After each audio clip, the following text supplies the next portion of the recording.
We had one long drive right towards the end. I threw my numbers off, and so we didn't probably get quite as many red zone snaps, but we've had plenty of work up to this point, especially this last week. So wasn't too worried about it. We got some snaps in still on the red zone, both in the normal drives and just lining the ball up and playing. So we really wanted to stick to the 75 plays. And we still have a day of full pads or two that we can get some extra work in if it really feels necessary. Are these really serious issues with these two freshmen that you suspended? I think if it's suspended, it's serious enough, right? But it's just, I think when it comes down to it, there's accountability things that you just got to make sure you uphold with the team. And there's expectations, there's policies, that are things that we just feel like you should adhere to. Important things that we want our team operate in a first-class manner, and so we feel like some of those things were being handled appropriately. And so, one of the best ways to kind of learn is to take football away, right? Because these guys love football. Are they in danger of losing their scholarships? I don't want to get into that. No. Kalen, you talked. It's been about a week now since Mike's been back, or at least a handful of practices. Any after effects, or what are your initial impressions of him coming back? Oh, yeah, amazing week. He had an amazing week.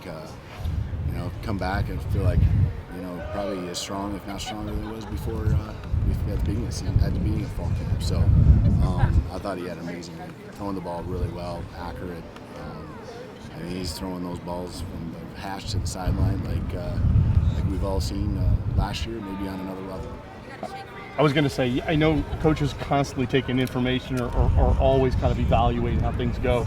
Longer term, like when you broke practice up in spring, does this give you an idea that maybe I'll give our number one guy a couple practices off here and there to kind of keep things fresh and bump those other guys up a little bit? I don't think that had anything to it. I think he just maybe his arm was a little tired, maybe a little sore here, just enough, and it was a perfect time, perfect opportunity to just make a decision like, hey, this is early in camp. Let's get Austin Mack in there. Let's make sure Mike's not just 95% or whatever it is. Let's make sure he's 100%. And he's taking a lot of reps, especially with his guys, and it just fit together. Now, if it was later in camp here, we'd want to keep a rhythm. We probably wouldn't have shut him down to the extent we did. Juice Brown had said that this was going to be a really big week for kind of determining who the starter might be at that other spot in the corner opposite Jabbar. Yeah. Do you feel like you got that sorted out? Yeah, I think EJ's probably had a stronger grasp, and he had a good scrimmage today. He's had a good week, doing a lot of things. So he forced a fumble today, which was really good. And I'm not saying he's the guy, but Thaddeus and DeBoer have both been right there. And as they get more reps, you can continue to see them climb too. So they're all doing a good job, and I think the competition's only making them better. Any witness? Well, he'll be able to come back this season. So I think, are you asking like maybe a red shirt or something like that? Yeah. That could possibly be a situation where that happens, but he's just going to try to get back as fast as he can and be ready to go. The fortunate thing is, with the rules, you can play 4 games. You can actually play the postseason game too, and that doesn't count towards your 4. So, he's in the spot. Yeah, it's not the perfect position, but we're going to get him back as quick as possible and get him out on the football field. Go from there. When do you set your starters? This weekend or next weekend? I think by the end of the middle of the week. If it was a quarterback, you'd be probably assigning that quarterback who the starter would be. Most of the other positions, I think here, you do the assessment of the scrimmage. Got a couple of days away from ball. It allows us to kind of really hone in on those final starting positions, and you'd like to hit the ground running this coming week with most of those spots solidified. But if there's a really strong battle between 1 or 2, you let them continue to work through this early part of the week for sure. Now, things have been pretty status quo, but you're naturally going to give people an opportunity to move up. Could there be any surprises between now and when you set these lineups? From what we've seen, because we've seen limited. No, I don't think so. I think, I think from what you guys have seen, you've seen most of it's been pretty much status quo since you guys saw practice. It's just wondering about the running backs. Now that you're getting a couple guys ramped up, it looked like Dylan Johnson. Yeah. He probably got more reps this week than before. Sam Adams coming back, things like that. Is it either added to the confusion or is it giving you more clarity as terms of guys behind the camera? Yeah, Dylan had a couple nice runs again today, Will Nixon's been really consistent. Dylan actually had a touchdown. It was a really nice, run. I think he's still, if I had to say what he is, what I think he can be, I don't think he's there yet. Just getting his legs underneath of him, still working into, the shape I know he can be, the best he can be. But Sam Adams had a couple nice runs today, a couple nice plays. So all those guys are just, again, kind of like the corner position. The competition only makes them better. And I can't say we got to sort it out who the next guy is, because there is different things and they have different strengths that they all bring to the table. President Kelsey was, I think, pretty clear in her comments after the Big Ten decision was made that a big factor in not wanting to go with the Apple deal was wanting to be on the television. There was a Los Angeles Times story sometime in the last week that kind of put you in the center of that sort of decision-making process. It was You mean our school?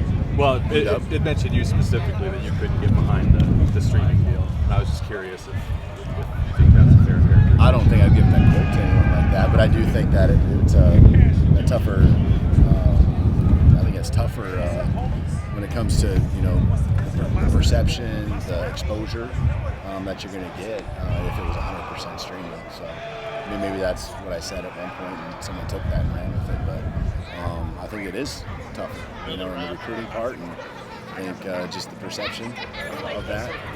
I also believe, though, that there is a time where that piece is going to be probably, very, very common, when it comes to streaming, and that's the direction it's probably going. But I don't know with where we're at right now if the Pac-12 could have operated on the level we need to operate on just with streaming along. Does that help? Yeah. Kalen, it looks like in the next day or two, Mother Nation might throw you a curve with the smoke, the fires, and whatnot. Is that something that you kind of have to keep on tabs of? We're not practicing the next 2 days, so yeah, we actually talked about that yesterday as a staff. But hopefully, it's come and gone by the time we get back out here in Tuesday. Yep. So nobody's ruled out of the opener. Is that kind of what we took from your opening statement? You talking about injuries or starters? Yeah. I'm talking like the Otten kid is not practiced. He's probably not going to play the opener, I imagine, right? Oh, you got to get some reps. Guys so like that. so some guys might be ready to go, but they just haven't had enough reps to be able to step out on the football field. Yeah. So it's just football stuff, They're going to get dinged up, and hopefully it just doesn't all hit one position at once. So they're all working hard and trying to get ready for week one. How do you know his leadership as well? Eddie? How is his leadership impacting you? I mean, he is just he's a guy that was in my office last night after everyone had left for another hour and a half, wanting to watch ball, wanting to understand quarterback progression moves, and just came in and just sat there and talked about the team, and we got talking about some ball, and he said, well, can we flip on the film? He's just all in. He wants to be the best he can be, and he takes that very seriously, being a leader on our team. And he lives right. He leads right. He's just a class act all around. And, we're very fortunate to have him as a leader in our football team. He'll probably be your personal physician someday. Probably. All right. Good. All right. Thank you, guys. Thank you. So just